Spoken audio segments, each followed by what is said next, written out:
चला आज एका अशा ठिकाणी जाऊया जिथे इतिहास आणि दंतकथा एकमेकांमध्ये पूर्णपणे मिसळून गेले आहेत. हे ठिकाण आहे हरिश्चंद्रगड, साहस आणि आश्चर्यांनी भरलेला एक पर्वत.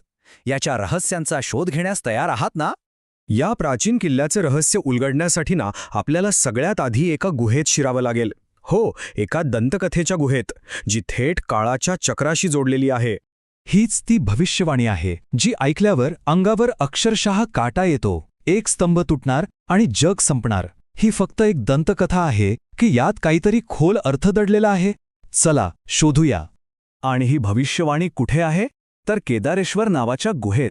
कल्पना करा, 5 फूट उंच शिवलिंग आणि त्याच्या भोवती कायम बर्फासारखं थंड, कमरेपर्यंत पाणी. अशा गूढ ठिकाणी जन्मलेली ही कथा किती रहस्यमयी असेल, नाही का?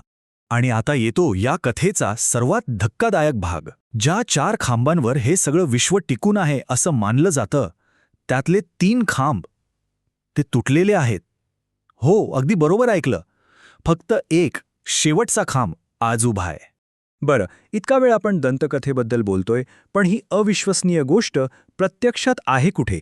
चला आता त्या खऱ्या ठिकाणाकडे वळूया. हे ठिकाण आहे आपलं हरिश्चंद्रगड. हो, भारताच्या पश्चिम घाटात सह्याद्रीच्या कुशीत वसलेला एक अतिशय प्राचीन आणि भव्य किल्ला, जो अनेक रहस्य स्वतःच्या आत दडवून बसला आहे. आता इथे पोचायचं कसं हा प्रश्न असेल तर बघा, मुख्यत्वे 3 मार्ग आहेत.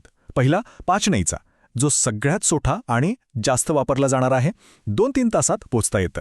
दुसरा आहे खिरेश्वर मार्ग, थोडा लांबचा, पण 60 टेकड्या पार करताना जो निसर्ग दिसतो ना, तो अप्रतिम असतो. आणि तिसरा बेलपाडा मार्ग, हा मात्र फक्त अनुभवी ट्रेकर्ससाठी आहे, कारण तो खूपच आव्हानात्मक आणि धोकादायक मानला जातो.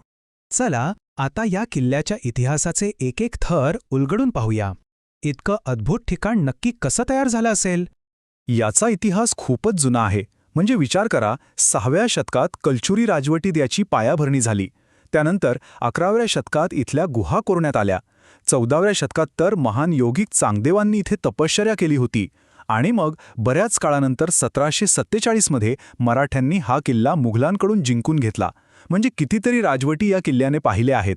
या किल्ल्यावरच्या गुहा आणि मंदिरं आहेत ना, त्या भारताच्या एका खास बांधकाम शैलीचा भाग आहेत, ज्याला रॉक कट आर्किटेक्चर म्हणतात.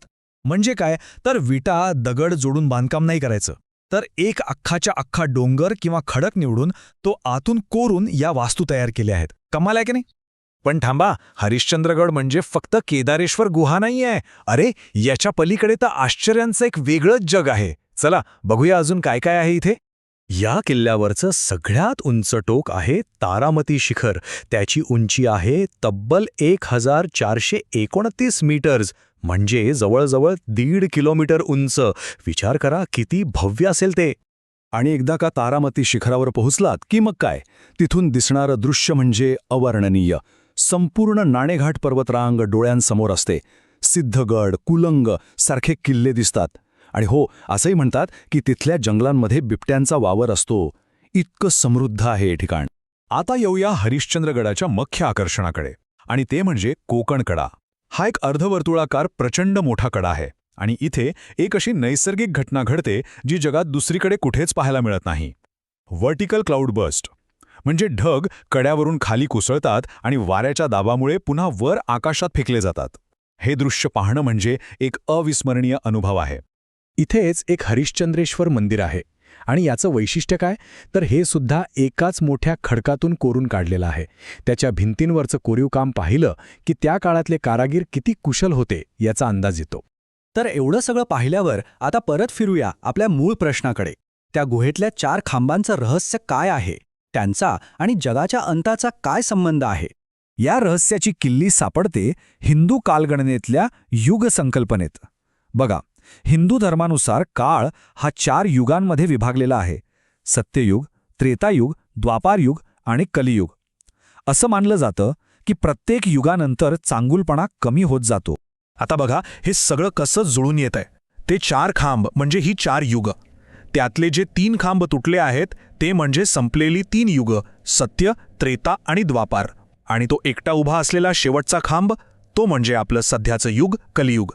म्हणजे ती दंतकथा जगाच्या अंताची नाही, तर कलियुगाच्या अंताची भविष्यवाणी करते. केवढा मोठा अर्थ दडलेला आहे त्यात. तर मग हरिश्चंद्रगड म्हणजे फक्त एक किल्ला नाही, तो इतिहास, निसर्ग आणि श्रद्धा यांचा एक संगम आहे. हे ठिकाण आपल्याला एक विचार करायला लावतं की जिथे इतिहास असा दगडात कोरला जातो आणि दंतकथा आजही जिवंत वाटतात, तिथे आपल्या आजूबाजूला, आपल्या परिसरात असे कितीतरी डोंगर, कितीतरी वास्तू असतील ज्या त्यांच्या कथा आपल्याला सांगण्यासाठी वाट पाहत असतील, नाही का?